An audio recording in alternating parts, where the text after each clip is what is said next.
दोस्तों इमेजिन कीजिए आज से लगभग 5000 साल पहले के एक शहर की, जहां की गलियों के हर मोड़ पर बढ़िया जल निकासी की व्यवस्था हो, जहां के लोग बिजनेस और आर्ट्स में आगे हों, जहां की व्यवस्था आज के नगरों को भी हैरान कर सकती है, जहां के लोग पक्की ईंटों के मकानों में रहते हों और जहां के व्यापारी समुद्री रास्ते से व्यापार करते हों।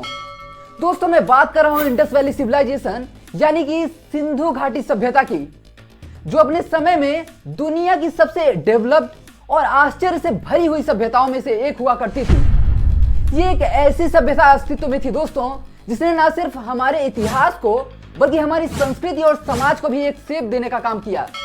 क्या आप जानना चाहेंगे कि कैसे इतनी एडवांस सभ्यता बिना किसी मॉडर्न टेक्नोलॉजी के अपने समय में टॉप पर थी और फिर अचानक से ये गायब भी हो गई? चलिए आज की इस वीडियो में हम इन्हीं रहस्यों को एक्सप्लोर करते हैं। दोस्तों जब मिस्र में पिरामिड बनाए जा रहे थे तो उस बीच सिंधु घाटी सभ्यता भारत में दुनिया की सबसे पुरानी और साथ ही दुनिया की सबसे एडवांस सभ्यताओं में से एक हुआ करती थी। हालांकि इससे भी पुरानी मेसोपोटामिया की सभ्यता थी, जो मेनली आज के समय में इराक में यूफ्रेटिस और टिग्रिस दो नदियों के बीच हुआ करती थी, जिसकी शुरुआत लगभग 3500 ईसा पूर्व से मानी जाती है, जिसने ग्रामीण सभ्यता से शहरी सभ्यता की ओर अपना विकास किया। लेकिन क्योंकि सिंधु घाटी सभ्यता के पास well organised city planning, drainage system, trading network and agricultural based economy जैसी ज्यादा बेहतरीन व्यवस्थाएं थी, तो इसलिए इसे दुनिया की सबसे पहली अर्बन सिविलाइजेशन यानी कि शहरी सभ्यता मानी जाती है। इसका टाइम पीरियड लगभग 3300 ईसा पूर्व से लेकर 1300 ईसा पूर्व के बीच में माना जाता है। मतलब इसका शुरुआती समय 3300 ईसा पूर्व और अंतिम समय 1300 ईसा पूर्व था। आपको बता दें कि इस सभ्यता को हड़प्पा सभ्यता भी कहते हैं, क्योंकि सिंधु घाटी सभ्यता का जो पहला खोजा गया स्थल था दोस्तों, वो आज के पाकिस्तान के पंजाब राज्य में स्थित हड़प्पा ही था। साथ ही 1921 में दयाराम साहनी के नेतृत्व में हड़प्पा में ही खुदाई के बाद मिले अवशेषों ने ही इस सभ्यता के बारे में समझने का पहला मौका भी दिया था। इस सिविलाइजेशन का जो विकास था दोस्तों, वो मेनली सिंधु और इसके ट्रिब्यूटरी यानी कि सहायक नदियों के आसपास हुआ था, इसलिए इसे सिंधु घाटी सभ्यता या इंग्लिश में इंडस वैली सिविलाइजेशन कहा गया। साथ ही सरस्वती नदी भी इसी सभ्यता के आसपास हुआ करती थी।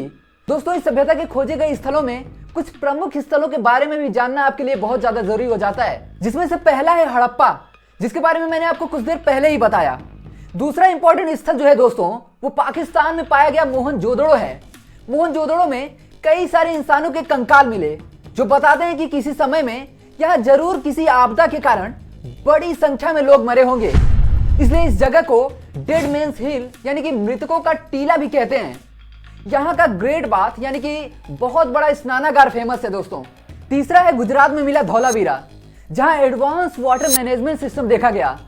चौथा है गुजरात का लोथल, जहाँ एक बहुत ही पुराना बंदरगाह मिला, जिससे वो इंटरनेशनल ट्रेड करते थे। पांचवा है राजस्थान का कालीबंगा, जहां से एग्रीकल्चर के कुछ रोचक प्रमाण मिले। छठा है दोस्तों हरियाणा में मिला राखीगढ़ी, जो इस सभ्यता का सबसे बड़ा स्थल देखा गया। वहीं पाकिस्तान में मिला चंदूदड़ो और हरियाणा का बनवाली भी इसके कुछ मेन जगह हैं। दोस्तों ये सिविलाइजेशन हमें एक झलक देती है कि प्राचीन भारत और आसपास के क्षेत्रों में कैसे लोग अपना जीवन चलाया करते थे। आपको बता दें कि सिंधु घाटी सभ्यता आज के नक्शे के हिसाब से इंडिया, पाकिस्तान और अफगानिस्तान के कुछ हिस्सों में फैली हुई थी। इस सभ्यता का विस्तार इतना ज्यादा था फ्रेंड्स कि ये लगभग 13 लाख स्क्वायर किलोमीटर के एरिया में ट्रायंगुलर फैली हुई थी, जो आज के हिसाब से देखें तो ये कई देशों के बराबर हो जाता है। हैरानी की बात यह है दोस्तों कि ये सभ्यता अपने समय से काफी आगे हुआ करती थी। हड़प्पा और मोहनजोदड़ो जैसे शहर में टाउन प्लानिंग का एक बड़ा ही जबरदस्त एग्जाम्पल मिलता है। शहरों में सीधी सड़कें हुआ करती थी, जो एक दूसरे को बिल्कुल 90 डिग्री के एंगल पर काटती थी। हर घर में सुविधा के लिए कई सारी फैसिलिटीज थी और हर घर में ड्रेनेज यानी कि नाली व्यवस्था थी। साथ ही ये नाली व्यवस्था तो इतनी एडवांस थी दोस्तों कि आज भी लोग इसके बारे में सोचकर हैरान हो जाते हैं। ऐसे एडवांस सिस्टम का होना उस समय पे बड़े इंजीनियरिंग का करिश्मा ही माना जाता है दोस्तों। वहीं अगर उनके इकोनॉमिक लाइफ यानी कि आर्थिक जीवन को देखें तो सिंधु घाटी के लोग मेनली खेती, व्यापार और शिल्प कला में आगे थे। उनके व्यापार के लिए उन्होंने अपने व्यवस्था को बहुत ही सुविधा युक्त बनाया था। जैसे व्यापार में सामानों की पहचान के लिए वो मुहर लगाया करते थे, जिसमें कई सारे प्रतीक बने होते थे। ऐसे कुछ प्रमाण मिले हैं जो ये दिखाते हैं कि उनका मेसोपोटामिया और फारस जैसी अन्य कुछ सभ्यताओं के साथ इंटरनेशनल व्यापार चलता था और ये व्यापार समुद्री रास्ते से होता था। इसीलिए लोथल में इनका एक मेन बंदरगाह भी था, जिसमें ट्रांसपोर्टेशन के लिए वो शिप का इस्तेमाल किया करते थे। साथ ही लोकल बिजनेस यानी कि स्थानीय व्यापार में वो ग्राउंड रूट और वाटर रूट दो तरह से ट्रांसपोर्टेशन करते थे। ग्राउंड रूट में वो बैलगाड़ी, ऊंट और पैदल ही सामानों को ट्रांसपोर्ट कर देते थे, जबकि दोस्तों वाटर रोड में वो सिंधु और इसकी सहायक नदियों से नावों के थ्रू चीजों को ट्रांसपोर्ट किया करते थे। उनके बीच के व्यापार में कई सारे सामानों जैसे कि धातु, आभूषण, मिट्टी से बने बर्तन, कपास, सूती कपड़े, खाद्य पदार्थ जैसी कई सारी चीजों का लेन देन हुआ करता था, जो आज भी आर्कियोलॉजिकल एक्सकवेशन यानी कि पूरा तात्विक खुदाई में पाया जाता है। आपको बता दें कि उस समय पर मुद्राएं नहीं चला करती थी, इसलिए वो डायरेक्टली सामान के बदले में सामान लेते थे। जैसे उन्होंने अगर किसी को धातु दी तो उसके बदले में उन्होंने कपास ले लिया, अनाज के बदले में मिट्टी के बर्तन ले लिए। इसी प्रकार दोस्तों और भी चीजों का व्यापार हुआ करता था। एग्रीकल्चर के लिए इस सिविलाइजेशन के लोग फसलों में मेनली गेहूं, जौ, सरसों और कपास की खेती किया करते थे। इसके अलावा दोस्तों ये पशुपालन भी किया करते थे, जिसमें वे मेनली गाय, भैंस, बकरी, भेड़ और कुत्ते पाला करते थे। वही आपको बता दें फ्रेंड्स कि इनके समय में भी ज्वेलरीज का इस्तेमाल होता था, जो तांबा, सोना और मोती से बनाया जाता था। आपको जानकर हैरानी होगी दोस्तों कि इस समय समानता पर आधारित समाज था, क्योंकि बहुत कम ही ऐसे एविडेंस मिले हैं जिससे कि ये कहा जाए कि गरीब अमीर और ऊंच नीच का भेदभाव उस समय किया जाता था। साथ ही महिलाओं से संबंधित कई ऐसे संकेत मिले हैं जो ये बताते हैं कि समाज में महिलाओं का उस समय पर विशेष स्थान हुआ करता था, जो कहीं न कहीं मैट्रियार्कल यानी कि मातृसत्तात्मक समाज होने का एक झलक देती है। आपको बता दें कि चाहे उस समय के पुरुष हों या फिर महिला हों, दोनों ही सुंदर वस्त्र पहना करते थे। इसके अलावा अगर इनके आर्ट्स की बात करें तो इस सिविलाइजेशन के लोग मिट्टी के बर्तन, खिलौने और मूर्तियां बनाने में काफी माहिर थे। वहीं उनके घर गृहस्थी और सामाजिक ढांचों को देखें तो वो काफी डेवलप्ड जीवन जिया करते थे। उनके घरेलू जीवन में सुविधा और साफ सफाई का काफी ध्यान रखा गया था। उनके घर या तो एक या फिर दो मंजिला हुआ करते थे और सभी घरों में पानी के लिए कुआं, बाथरूम और टॉयलेट की भी अच्छी व्यवस्था हुआ करती थी। वहीं दोस्तों सिंधु घाटी सभ्यता धार्मिक विचारों और प्रथाओं का भी एक यूनिक सेट था। पशुपति और मातृदेवी जैसे बहुत सी मूर्तियां और प्रतीकों का पता लगा है, जो ये दिखाते हैं कि वो लोग प्रकृति पूजा और धार्मिक पहलुओं में विश्वास रखा करते थे। शिव के कुछ प्राचीन रूप और योग प्रतीक भी उनके धार्मिक विचारों में शामिल थे। प्रकृति पूजा में वो मेनली वृक्ष, जल, सूर्य और पशुओं को महत्व देते थे।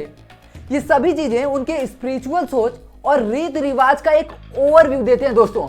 वही ड्रेनेज सिस्टम के साथ ही इनकी इरिगेशन सिस्टम यानी कि सिंचाई का तरीका, माप तौल में सटीक माप के लिए स्टैंडर्ड रखना, साथ ही इनके मेटल क्राफ्ट्स यानी कि तांबे, सोने और कांसे से बनी हुई धातुओं की कलाकृतियां, ये सारी चीजें दोस्तों इनके बेहतरीन साइंस और टेक्नोलॉजी के बारे में बताती हैं। दोस्तों इस सभ्यता का अचानक से गायब होना भी अपने आप में एक रहस्य ही है। हालांकि ये कैसे सडनली गायब हो गई ये अभी तक स्पष्ट तो नहीं है, लेकिन अलग अलग लोग अलग अलग अनुमान लगाते हैं कि इसका पतन कैसे हुआ होगा। जैसे कुछ इतिहासकार मानते हैं कि ये पर्यावरण में हुए परिवर्तन के कारण अचानक से गायब हो गया। कुछ कहते हैं कि सिंधु और सरस्वती नदियों में आई बाढ़ या फिर सूखे के कारण हुआ। कुछ का मानना है कि ये लोग कृषि पर अगर ज्यादा डिपेंडेंट रहे होंगे तो जमीन के बंजर हो जाने से भी इनका अस्तित्व खत्म हो गया होगा। और ये भी अनुमान लगाया जाता है दोस्तों कि इसका पतन किसी बाहरी आक्रमण के कारण हुआ होगा। वेल दोस्तों जो भी हो, लेकिन आज भी इस सभ्यता के गायब होने के एग्जैक्ट कारण पर विचार और शोध दोनों ही लगातार जारी है। दोस्तों इसकी जो लेगेसी है वो भारत और आसपास के देशों के इतिहास और संस्कृति में अब भी छपी हुई है। ये सभ्यता हमें सिखाती है कि बहुत पुराने समय में भी लोग कितने प्रोग्रेसिव और एडवांस थे। इनकी टाउन प्लानिंग यानी कि नगर योजना का जो प्रभाव था वो हमारी मॉडर्न सिटीज पर पड़ा। इनके कपास की खेती भारत की एक बड़ी पहचान बनी। इनके नाप तोल का जो सिस्टम था वो आज भी उपयोग में है। तो कुल मिलाकर दोस्तों ये पूरी की पूरी सभ्यता ही कहीं न कहीं भारत के गौरवशाली अतीत का एक बहुत बड़ा प्रतीक है। आपको बता दें कि इस सभ्यता का लिखित प्रमाण भी है, बट अनफॉर्चुनेटली इसे अभी तक पढ़ा ही नहीं जा सका है। दरअसल इसकी जो स्क्रिप्ट यानी कि लिपि है वो पिक्टोग्राफिकल यानी कि चित्रात्मक थी, जिसमें लगभग 400 से 500 चिन्ह पाए गए हैं। दोस्तों आज भी सिंधु घाटी सभ्यता में बहुत सारे रहस्य छिपे हुए हैं जो आज तक सुलझाए नहीं जा सके हैं। जैसे कि उनके लिखने का तरीका, कुछ अजीब दिखने वाले सिंबल्स, उनकी राजनीतिक व्यवस्था और युद्ध एक्सेट्रा। ये सारी चीजें दोस्तों आज भी विशेषज्ञों और रिसर्चर्स के लिए एक प्रेरणा का कारण बनी हुई है और इस पर रोज नए नए रिसर्च हो रहे हैं। ये सभ्यता सिर्फ एक इतिहास ही नहीं है दोस्तों, बल्कि ये एक इंस्पिरेशन है कि इंसानियत कैसे बिना किसी एडवांस टेक्नोलॉजी के भी गजब की हो सकती है। तो ये थी सिंधु घाटी सभ्यता की पूरी कहानी। फिर दोस्तों, how do you like this information? Please tell us in comment box and let's meet in the next video. नमस्कार।